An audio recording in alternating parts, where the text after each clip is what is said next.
Suppose that you have a very special musical instrument which deserves to be mic'd with the world's most wonderful contact mic, Metal Marshmallow Pro, and you want to run that through some guitar pedals, and you're doing this in the context of live performance on stage. How are you going to plug this into a guitar pedal? For one, Metal Marshmallow Pro has the wrong connector on it, but even if you had the right adapter, Metal Marshmallow Pro needs phantom power, and you aren't going to be able to power this backwards through the pedals somehow. So today I want to show you 3 different methods of running a phantom powered contact mic through guitar pedals. First, I'll show you how to do it with the effects loop on a mixer. Second, I'll show you how to do it with an inline phantom power supply. And finally, I'll show you how to do it with an audio interface. So to start with, since you're performing live, you might very well already have a mixer as part of your setup. And if that mixer has an effects loop or an auxiliary send and receive, you can use that to accomplish this. So here's the procedure I would recommend. So of course you would plug the mic into a mic input on the mixer, just like normal. Then obviously you have to turn the mixer on and turn phantom power on. And now you need to set the sensitivity of the microphone. And to do that, turn the faders all the way up to unity, or put the microphone channel into PFL mode if you have it. Then you can play the instrument while adjusting the sensitivity knob on the microphone and watching the VU meter on the mixer, and just keep adjusting the sensitivity until the signal level is good. Then once the sensitivity is set, just leave the sensitivity knob alone. If you need to adjust the mix while you're performing, you'll do that with the mixer, not the sensitivity knob. Okay, now you can plug your mixer's aux send into your guitar pedal, and then plug the pedal back into the aux receive. And I'm using a mono effects loop here. If you use a stereo loop, you might end up with audio in just one ear. But anyway, this knob here controls how much of the microphone signal is going out into the guitar pedal. And you can just turn that up by a random amount to start with. And then this other knob over here controls how loud the guitar pedals are in the final mix. And you can also start by turning that up by some random amount just so you can hear it. And we'll fine tune the knobs in a moment. But here's what this sounds like.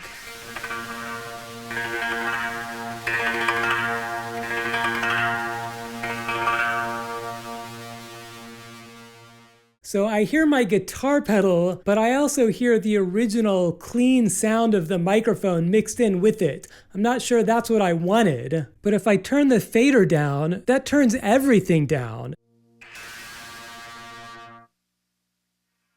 So I can't just get rid of the clean sound by itself, and that's because I have the effects loop in post fader mode, and this probably isn't what you want either, so I would recommend putting this in pre-fader mode, and now the fader just controls the clean sound by itself.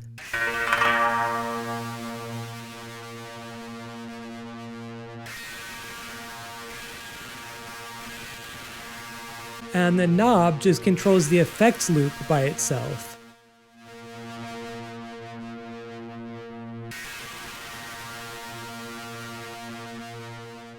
Okay, now I'm going to switch to a different pedal just so we can listen more carefully.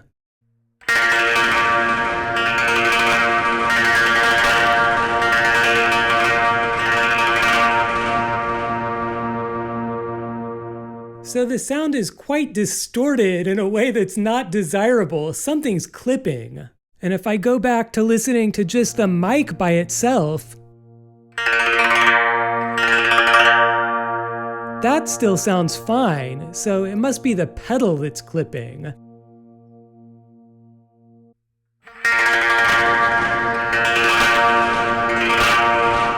And that's because guitar pedals expect a relatively weak input, so I need to turn this knob way down.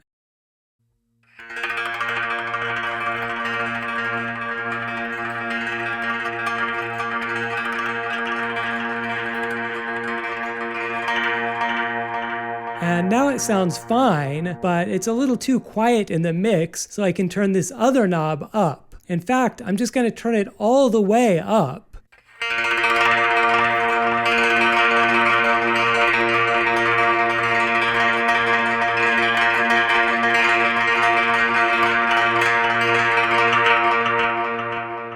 you can see in the VU meter that the level is still a little on the low side, and that's because guitar pedals are just designed to use lower signal levels than mixers, and this may or may not ultimately be an issue for you depending on your exact setup. But that kind of suggests the next question, which is, shouldn't I really be using a reamp box here before going into the guitar pedals? And or, shouldn't I have a DI box here after the guitar pedals before I go back into the mixer? Well, first I'll discuss reamp boxes. Does not having one affect the tone?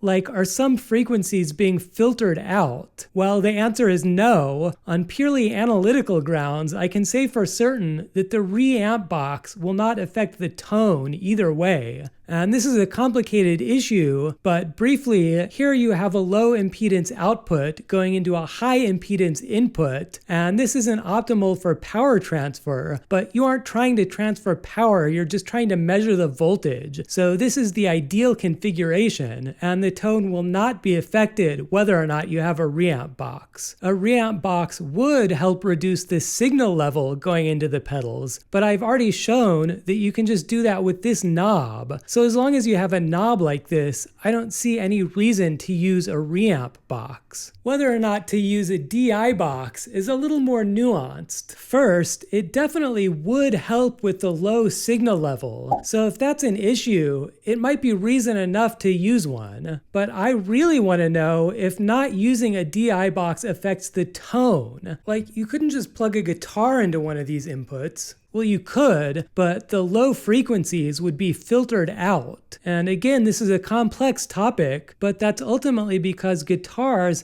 have high output resistance. But what about these pedals?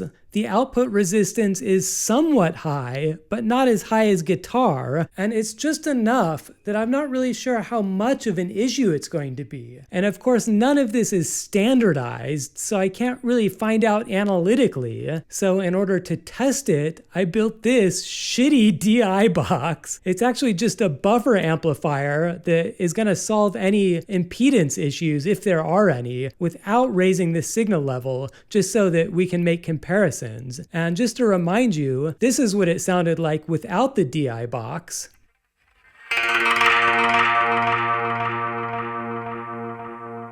And then I'll insert this into the signal chain. So now the guitar pedal goes through the DI box before going back into the mixer. And now this is what it sounds like.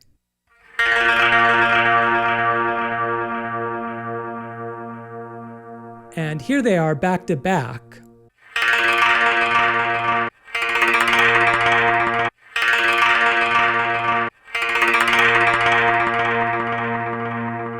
If I really squint my ears, I can just about convince myself that it sounds a little more bassy with the DI box. But actually these strings aren't a good sound source for this, so let me put a surface transducer on here, and I'll use that to produce sound instead. And this is basically just a little speaker, and I'm gonna play white noise out of it. And so this is how it sounds without the DI box.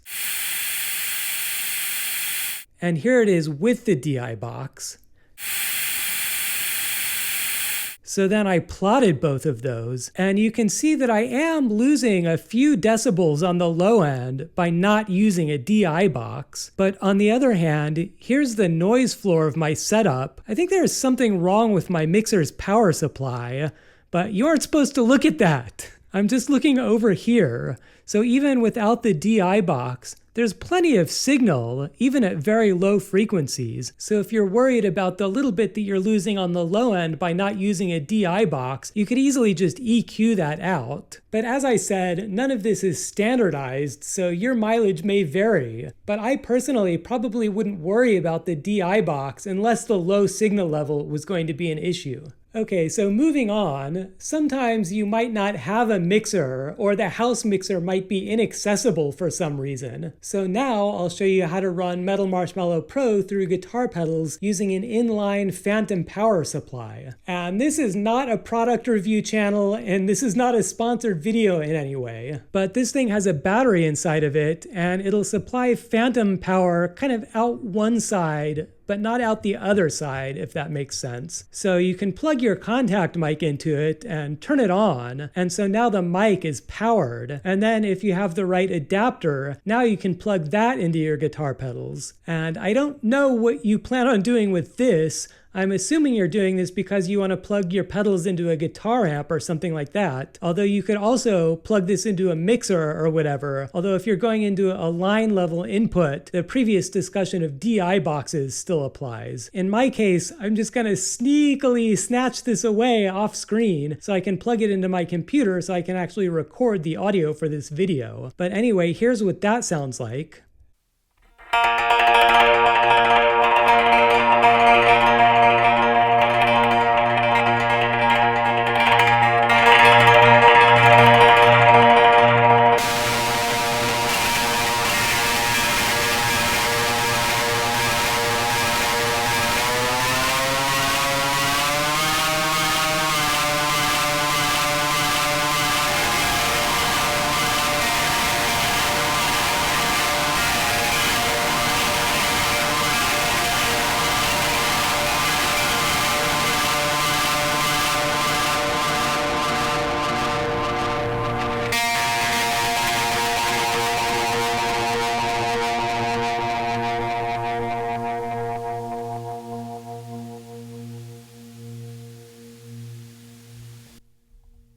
Yeah, so that's fine. It definitely works, but I feel like it only works because my instrument is somewhat quiet. In fact, I even turned the sensitivity of the mic down from where I had it previously. So now I have a fairly weak signal going through all of this, which is what the guitar pedal requires, even though that isn't optimal for noise performance. But if I had a loud instrument, it could be the case that I have the mic all the way down, but still have a strong signal, which would then cause the pedals to clip and distort the sound as we heard before. And that kind of highlights the problem, which is that this method just isn't that flexible. You can't adjust or even monitor the signal level at each stage. You just kind of get what you get, and if it works, great, but if it doesn't, there's not really much you can do about it. And so that brings me to my third method, which is that you can use an audio interface like this as kind of a glorified inline phantom power supply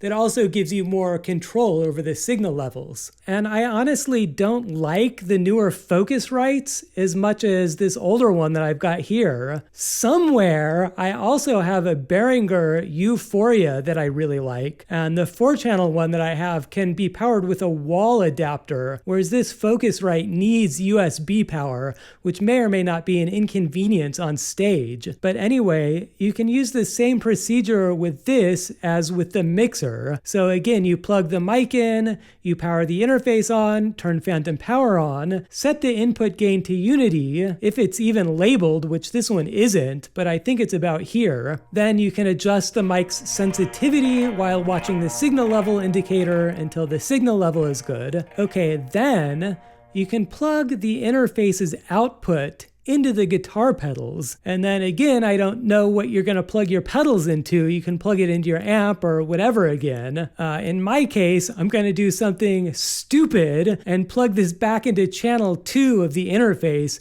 just so I can record it for this video. But that's obviously not something that you would do on stage. But either way, now you can use the output volume knob to reduce the level of the signal going into the guitar pedals. And so here's what that sounds like.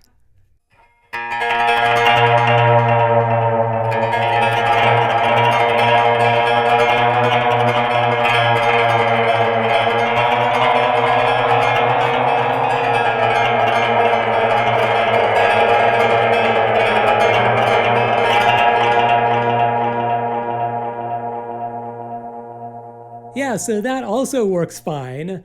And now that I think about it, there definitely exist cheap audio interfaces that are in approximately the same price range as this inline phantom power supply. And the interface is way more flexible, so that's probably the best, kind of cheapest and most minimal setup if you don't already have a mixer. But I feel like a mixer with a DI box is probably the most correct way of doing this in some sense. But at least for my setup, all three of these methods work perfectly fine.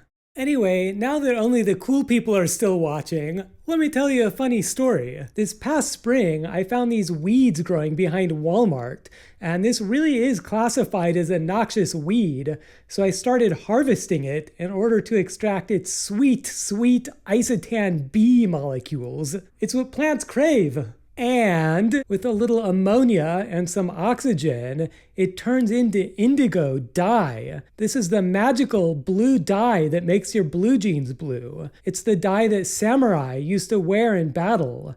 It's the reason that nomads in the Sahara were called the blue people.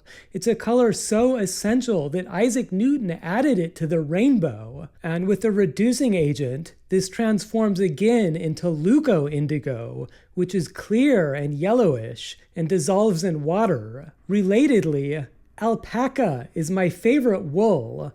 It's super warm and soft and cozy. I mean, look at these things. So I put some wonderful alpaca yarn in my vat, and when you take it out, the most amazing thing happens. The clear leuco-indigo reacts with oxygen in the air to reform the blue indigo dye. The dye is synthesized directly in the yarn, which gradually turns the most beautiful shade of blue. And I kind of just kept going. I dyed so much yarn. And a few years back, I got this knitting machine, which is honestly the most soothing and oddly satisfying hobby. And I guess I also find cozy hats to be comforting. And I don't really know why I kept doing this other than that I enjoyed it. I certainly don't need this many hats. So I guess the short version of this story is that I now have some very limited edition merch, and this was a real labor of love. I don't really expect to make any meaningful amount of money off of this. This is really just a hobby that I enjoy, and I wanted to be able to share it with you. So if you need a hat, especially now that the weather is starting to change, and you want to support this channel, this might be a good way to do it. But anyway, I guess that's all I have to say about that for now. Thanks for watching, please subscribe and all that kind of stuff, and I guess I'll see you next time. Bye!